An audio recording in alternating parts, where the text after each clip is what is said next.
what's up? It's your girl Tamara, aka Girl from Harlem, And this is Ray Daniels, aka the Culture Referee, and we are back. with the God Show. The God Show. Let's get it. Okay, so we're gonna do some trending topics. We haven't done that in a while, so I kind of miss talking about like what's going on. Shout out to the room, by the way. Some young legends in the room.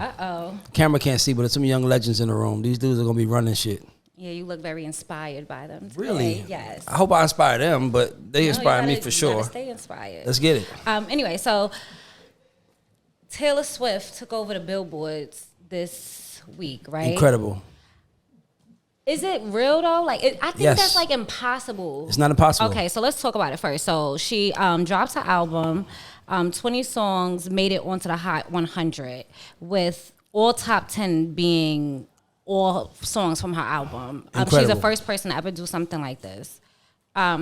So just break down to me Billboard and the numbers and what that even process looks like. Well, the process is very complicated, but I could break it down to you like this. Where there used to be a time where you bought an album, and when you bought an album, say if you bought an album for one song, that one song drove the sales of that entire album. So say if you produce a song on Confessions, but you produced an album filler. Mm-hmm. You didn't produce Confessions, you didn't produce one of those. Whenever someone bought the album, you got paid the same amount as everyone else. It wasn't really singles. No, because you had to buy a total album. Now, because of the way the new world is set up, every song is streamed per song. So Taylor Swift sold 1.5 million first week, but that's because she was getting that many streams, and the top 10 song. Oh no, go ahead. Why are you making that face? No, because there's a word I want you to explain later. Go ahead. Top 10 songs, no. No, I'm saying it's possible now because every song is its own individual song now on an album, and it's that simple. I guess so. I had talked about it on our IG page. If Why when Drake debuts and has 5 songs in the top 5, we celebrate it, but when Taylor Swift does it, it's like, I guess. Realistically, if we're playing if I'm one fan, I can't play all 10 songs at one time, and that means nobody nowhere listen to anything else but Taylor Swift this week. That's like, I can't see. So nobody listened to rap, nobody listened to nothing else. It was just everybody was listening to Taylor Swift all week. That's it. Not everybody, her fans.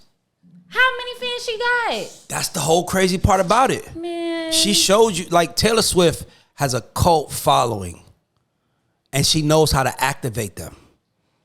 Everybody else has a cult following too. Not like her. And they don't do that. Nicki not like her. The Barbs are psychopaths. Beyonce's beehives. You don't want no smoke with them. And they're not doing that. And Nicki knows how to activate them Barbs. And Beyonce don't got to activate the beehives. They do it on their own. But there's a word. I did bring this up on our IG page. If you're not following us on IG, make sure you are. It's The God Show with an _ at the end. So I had asked them what did they feel about it. And this word just came up. I don't know what it is. Payola.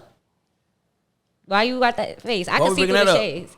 Everybody rung it up. Like 4 people wrote and was like, "This is payola." So I had to Google what payola is. Yeah, payola is something that we don't talk about in the music business. We don't use that word. So I guess we're gonna skip over that one. So it's not payola. But A Boogie, speaking of albums, A Boogie just pushed back his album because he doesn't want any smoke with Drake and 21. Do you think that was a smart move when it comes to albums? What should people consider when they're picking an album release date? Yeah, I think that's a smart move. I mean, he should drop with Taylor Swift because Taylor Swift fans are probably not A Boogie fans. Oh, I didn't think of that. Yeah, but Drake and 21 Savage probably got the same fans as him. So when he drops with them, he's going to be... And it's a Drake and 21 Savage combination album, which means we don't know what it's going to sound like. We don't know if we're going to hear a Drake record with 21 doing hits on Drake vibe, but we're going to hear a 21 record with Drake on it. We don't know, but we're excited to hear. He's probably excited to hear. That's why he pushed his shit back. Like, hold on now. But that was smart, though. I mean, people do that all the time. Artists shouldn't drop music around election time either unless you're a superstar. Why? Because does anybody get on YouTube right now? As soon as you get on YouTube, I went to the Baby Shark video and I saw Stacey Abrams commercial because politicians are buying up all the slots and they running the price up. That is a very good piece of advice. But back to what I asked, what factors should you take in? So you said something like politics. What else should artists take in when they're trying to pick a release date? The way the music feels. if it you know, like some albums feel like summertime. Yeah. Some albums feel like wintertime. Mm-hmm. Some albums feel like Valentine's Day. Some albums feel like this album I want to bump with me and my chick in the car with the top down. This one I want to bump with me and my chick when we are about to get down. This one I want to bump when with a fur coat on. Like Nas Hate Me Now video just feels like a fur coat video. Like it just don't feel like you in a t-shirt saying Hate Me Now. I feel like you had to be in like a $30,000 fur like in the middle of Harlem. Like nigga, you want to hate? It just feels like that. That's why it works. You got to be in the middle of. So nowadays, what are considered good first week numbers? It depends on the artist. So it depends on the artist. I mean, Taylor Swift just set the tone though. Yeah, she sure did. She just showed us that I don't think no one's ever done 1.5 million in the streaming era. No, she broke all type of records. Like she broke. We need to give her respect. Okay. We need to give her respect. And what's your definition of respect for Taylor Swift? Put some respect on her. So Lil Durk is getting sued ridiculously amount for missing a concert, but he was locked up. The promoter said that they paid $25,000 up front. Isn't that like a risk with doing business with artists? No. The deposit is confirming you're going to be there and I'm going to give you your money. The deposit holds the date. If you don't make the date, then you got to give me my money back.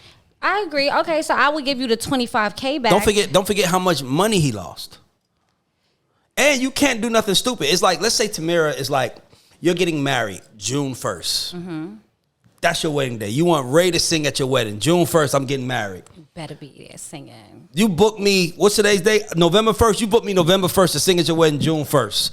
I'm confirmed. You sent me, my fee is $30,000. You sent me $15,000. You telling your family, everybody coming to town for a June 1st wedding, all this other shit. And then May 31st, I beat my girlfriend up.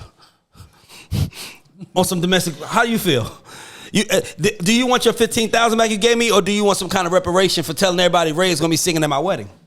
Yeah, that was the issue. So my other question is, who should be handling that? So what roles do the lawyers have towards the artists while they're locked up and handling their business? What roles? Like if you're my business lawyer and I'm there's nothing you can do. Somebody got to handle the business. Business doesn't stop because I'm in jail. But guess what? The business does stop if I'm in jail and I can't perform at 8 p.m. on Friday like I said I was. Yeah, but other stuff is going on. My merch is still selling. My music is still going. No, they didn't come for my merch. They came for me. My merch is what they buy because they were so happy to see me. No, I'm talking about aside from the promotion, right? If you're my business lawyer and I'm in jail, aside from this particular incident, what work should my business lawyer be doing for me if I'm an artist and I'm locked up right now? Like, should they be handling everything, making sure my taxes are still in order? Oh, no. I mean, how long are you locked up? I thought he was locked. Was he locked up for a day or two? Was he locked up for a year or two? He's still locked. Oh. Well, I don't know. But even if I'm locked up and I can't do nothing and I'm paying you and you my lawyer and you on retainer, you better handle all the business and it better be straight when I get out. Yeah, but you are a fan. You bought a ticket to a show. You took the day off. And then you get to and then the guy cancels. You want your money back, right? Yes. Okay, cool. And probably a little bit more. But he should have never spent the money. Like if it was pre-sale. Even if he spent the money, he still got to send. He still got to send. Dog, this happens. You know what happens. It happens. All right. So what about record labels? What should they be doing during the time that their artist is locked up? Depends on why the artist is locked up. So what factors differentiate? So if you're like if you are a record label and your artist has a record called Kill a Nigga, and he's locked up for killing a nigga. You kind of better stand by and support him with lawyers and facts and lawyers and whatever support he needs. But if you're a record label and your artist has a song called Kill a Nigga, but he raped a little girl, you should turn your back on him and leave him to the side. It depends. Everything is different.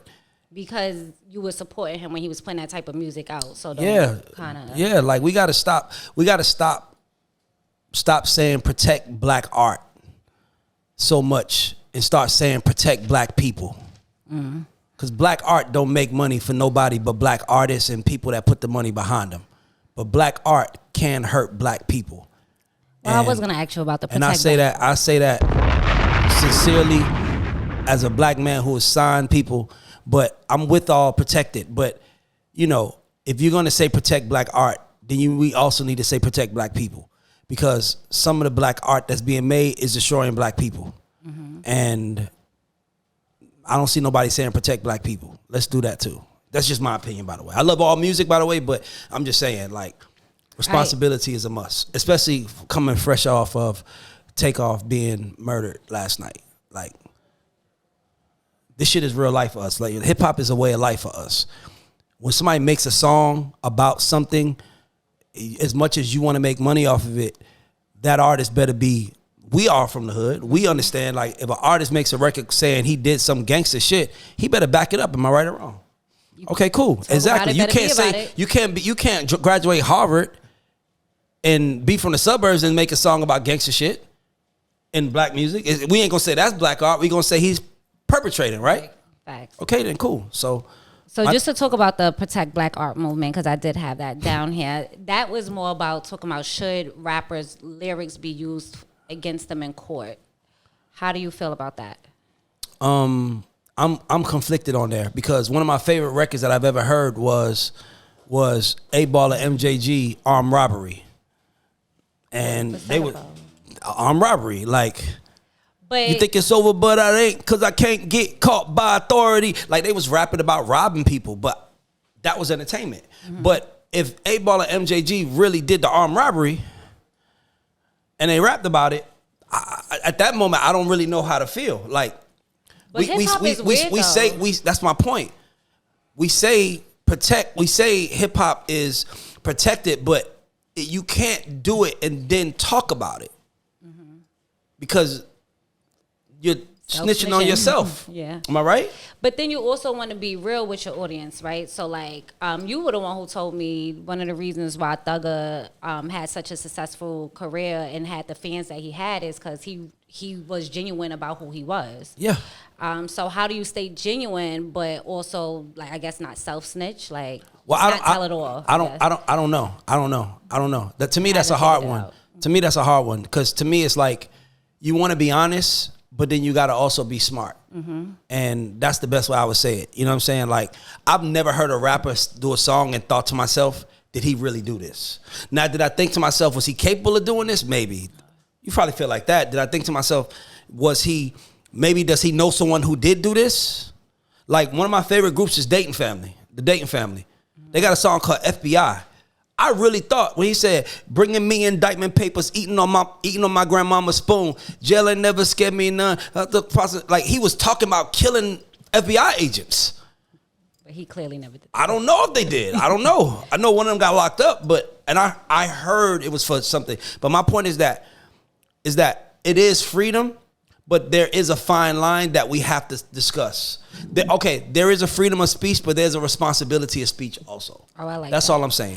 Oh, that goes right into where I was going with Kyrie Irving. He got in trouble for, like, my thing is that, like, why do they pick and choose when you could have freedom of speech? Like, Kyrie Irving could put who he wants people to vote for. He could put anything else out there. But once he posts a documentary that he was watching in his spare time, he got condemned. So how do you separate the talent from the person in that aspect? Like, because he's a basketball player. He should be able to put what documentary he's watching in his spare time. Why is nobody mad at Amazon for having a documentary? That's what I was thinking too. Who put it out there? Like, we have a way of picking on the small guy. Like, let's pick on the easiest, lowest hanging fruit. Why is nobody saying nothing about Jeff Bezos for having it on his platform? Like, Kyrie didn't post a private link on his server that he said, look at this video on my server that no one see that I pay for. He literally posted something that was on Amazon. Why are people okay, here's my thing. I'm okay with you being mad at Kyrie, but you need to be just as mad as Amazon. Agreed. They're the ones who put it out there. They're shopping. Like, when we see crackheads, we also feel like the crack dealers are wrong too. I ain't never seen nobody blame a crackhead. That was a good way to put it. That's you mad at the niggas selling crack. Why you ruining your community? We never blame the people smoking crack. I've never seen somebody say, why you smoking crack ruining your community? They say, why you selling crack ruining your community, right? We need to start getting mad at the seller. Like, stop picking on the small guy and pick on the big guy. This kind of all ties in. Twitter is starting to charge $20 a month for people who are verified. Are you verified on Twitter yet? No. Okay, good. So you don't got to worry about the fee. Do you want to get verified on Twitter, even Not if they for $20 charge the a fee? month. That's what I'm saying. So they were saying that it's really smart because it'll bring a bunch of income for the Twitter people. Do you think people will care enough to still pay the $20, excuse me, to get verified a month? I don't know. Because here's the thing. Why are you paying to get verified if everyone knows it's not special? If we know you paid for it, then it's not special. That might take away the... Yeah, it's like if everybody got Twitter, if we all got 25, like, it's like that's why I don't go to strip clubs, because anybody can get a dance for $10. I want you to want to dance for me, not for anybody with $10. That's really why I don't go to strip clubs, by the way. I'm just saying that's literally why I don't go to strip clubs, because it's like anybody with $10 can get a dance. Anybody. You want to feel special. No matter how you smell, no matter how you look, no matter what you are, you get a dance. And I don't want I don't want to dance that anybody can get. I want to dance that only I can get. Okay, Meek Mill told us that it's been 10 years since Dreams and Nightmares came out. Has there been a cultural anthem since then? No. Right. Love, Dreams, and Nightmares. No. Nothing like it. No. The reason why I say no is because Meek's Dreams and Nightmares was an intro that wasn't supposed to be on the radio. I've never heard Dreams and Nightmares on the radio, by the way. Have you? No. Maybe in New York. No, I've never heard it in the radio. But when it comes on, people go crazy, right? It's a club. It's nothing like it. Go crazy. If you're in the bathroom, you run into the dance floor for Nothing no like reason. it. Not even a dance, but to just kind of feel it. But I want to go into building personal brands. Right? You did this dance the other day. Sorry, go ahead. Okay. Building personal brands, right? So the importance of building a brand that is truly representative of who you are as an artist and a person, right?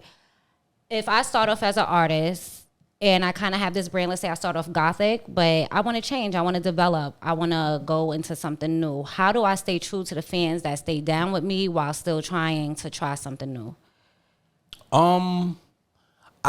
So I believe that you can't go too far away from something. That's what I would say. So like, I'm a huge Outkast fan. When they came out, Dre had on the jersey, Braves jersey with a hat, a baseball hat. Or no, he had a Kango. And then he came with AT Aliens with that thing that he was wearing. And for some reason, we didn't judge Dre. We just felt like he was being true to himself. As long as it don't look like you're reaching, we're good. You're okay with it? Damn, I forgot what I was going to say, but it has something to do with that, but I'll go on. How to shift your brand. So if I do want to explore something, but I don't want to shock my brand too much, right? Should it be like a small little step, like test the waters, or do you think that artists should just dive straight into? If it's true to you, it's true to you. But what if it's not true to me? It's something I just want to try. So like, okay, so let me give an example. See, this is I don't speak of hypotheticals. One of my favorite rappers is Jay-Z. Well, my favorite rapper of all time is Jay-Z. Mm-hmm. Has Jay-Z ever twerked? I don't think men can do that. I'm just saying, there are men that twerk. What's the dude name? Saucy Santana twerks. Does Jay-Z twerk? No. Why? Because it's not a part of his brand. Does he say, when he said he was rocking jerseys, then he said, I don't wear jerseys, I'm 30 plus, give me a button up. Fresh pair of ups. Fresh pair of ups and a button. It's like, bro, it's dots on my feet, make the cycle complete. Like, bro, like he was true. To prove he knew the next bar. He's true to himself. Your brand should not go far. Whatever your brand is tells you how far you can go. What about Oreo cookies don't make Pampers. Oh, you know what I was gonna say? I was gonna say Jeezy. So what should Jeezy rap about now? Since he's he could rap about being a street dude. Like any rapper that's grown up should rap about shit that they are dealing with. Like that's why Jay-Z 444 album was so dope. He was telling us, like, he was almost looking back at his big pimping days and telling us, like, damn, you know what's smart? Credit. I could have bought a building in Dumbo, but I bought a Benz instead of, like, he's letting us know, he's giving us a 2020 vision on why he was smart. I mean, what he did wrong. Grown man shit. If Jeezy ain't into selling dope or he ain't doing that no more, then he shouldn't be talking about it. My opinion. Yeah, so he's not. Clearly, he's complete other side. It's my grown man shit. That's what growth is. If I'm talking about the same shit I talked about 10 years ago, then I got a problem. But I seen that millennials listen to most of the hip hop now. So we're growing with the artists that kind of came out. Yeah. I think we make up for 57% of hip hop listeners. We love it. And women are also higher hip hop listeners as well. That's why the woman rap game is growing. Did you see that report that came out? No, but you saw it. Yep, I sure did. You want me to get the exact No, numbers? I'm Okay, gonna yep. support you. 50 Cent has been confrontational pretty much his whole career, right? However, he still managed to cross over to do some really big brand deals. So he did Vitamin Water, and then he has the shows, his whole Power University on Stars. How was he able to be that confrontational person, but still be able to get the respect of white America? Or Because he's playing himself. what do you mean? 50 Cent plays himself. What if 50 Cent wanted to make Goodwill Hunting? How do you think those people in those offices would allow him to make it? 50 Cent gets clowned for a few things. The main thing he gets clowned for was when he lost all that weight for that role. Yeah, that was Because that's not who you are to us. got it. Power feels like, if you watch Power, you can play the Get Rich or Die Trying soundtrack behind it. There's a song for every episode. Exactly. Same thing for BMF. Same thing for Kanan's World. He built a universe around what he was known for. He grew. So, like, Ice-T's been trying to get kind of the type of power. I don't know if they're even comparable because one's doing shows, one's doing movie, but Ice-T has a harder time shopping and getting his shows picked up. Why do you think that 50 has been more successful than Ice-T? Because Ice-T ain't dropped an album that was successful since 1991. 50 ain't dropped an album since 2000. When did Get Rich? Do you know an Ice-T song? Yeah, I'm sure if I thought about it, I could think of one. Ice-T is an actor. 50 Cent is a brand. Big difference. 50 Cent is a brand because his brand is new. His brand is fresh. His brand is constant. Ice-T is a great actor, but he's had two separate careers. One as a rapper, one as an actor. He plays a police officer. That's not he had a song called Cop Killer though. Those contradict. 50 Cent literally Get Rich or Die Trying. It can play everything. His brand is connected to something real. So you grew up kind of watching Snoop come in the game and do all that. How did he pivot and end up being like Martha Stewart's BFF? And Snoop literally has a friend for every room that you want to get in. How was he able to come from this gangster rapper that smoked weed to kind of convert into everybody's favorite uncle? Because he matured. The first thing that changed him was Murder Was the Case. Remember, he beat that murder case. He came back different.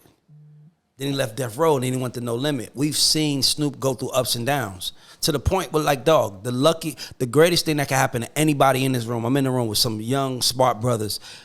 I know they want to get paid. I know they want to get rich. But the most important thing that I want to teach them is that they want to live and grow older and get mature.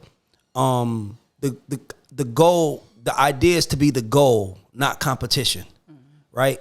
If I'm competing with CJ, if I'm competing with Braxton, if I'm competing with Pace, if I'm competing with any of these guys in here, Jaquan, Trey, Jordan, by the way, I want to make sure I say it right now. If I'm competing with anybody in here, I haven't grown. Right. I'm the goal for everybody in here. And I'm being a leader by showing you how to get to the goal. Snoop became the goal at one point. And now he is the goal. Now the goal is, dog, we didn't see rappers over the age of 50. We didn't see rappers over the age of 40. We didn't see rappers over the age of 30. Now we seeing rappers 52 years old. And it's an extension of that brand. It's all the same shit. So when I was at the article that I was referring to earlier, so it tells you how the money in the music industry is pretty much broken down. So it says product sales, investments, live performances, TV and film, brand partnership, and music revenue. Music revenue is actually where the least amount of an artist's money comes from, according to this chart. So product sales, like Rihanna and Fenty, that's why she became a billionaire. Jay-Z, You can't become a billionaire promoting something that talks back.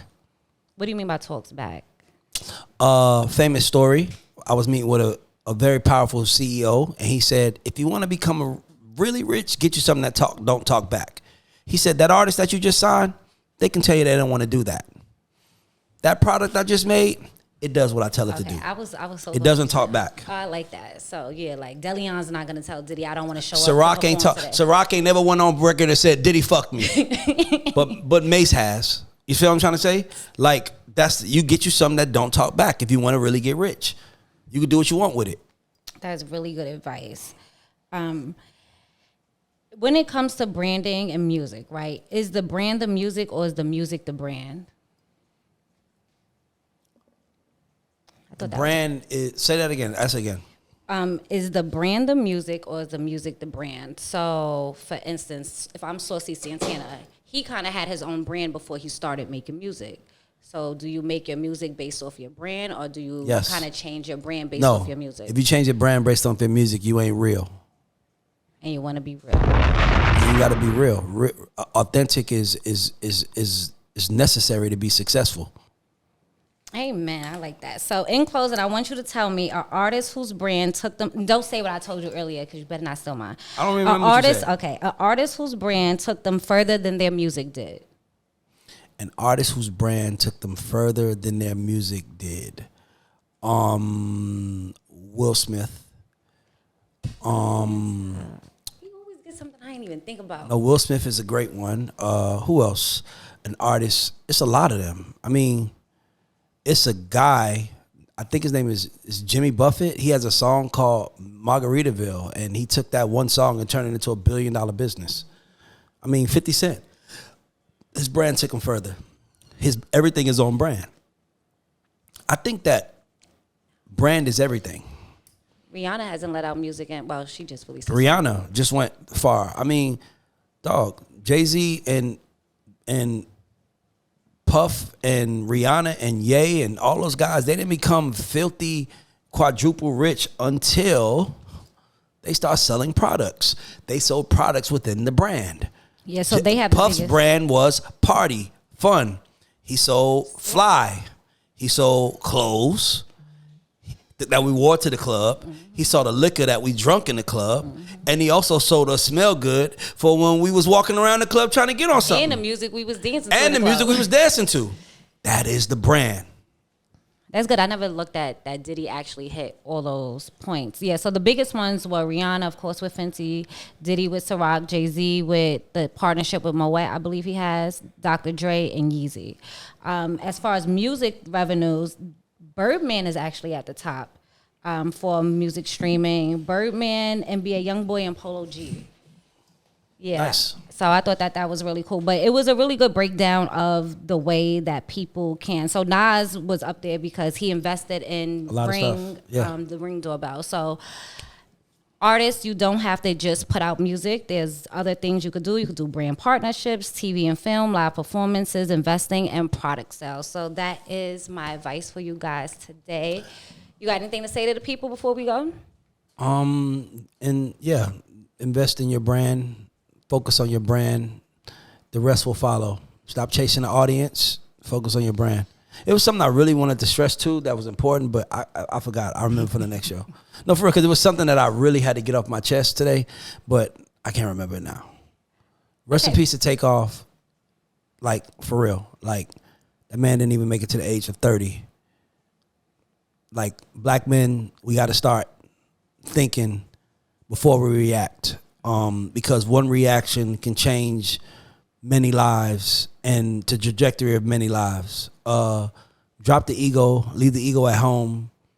The ego is irrelevant. Like, don't lose to ego. Like, feed the soul.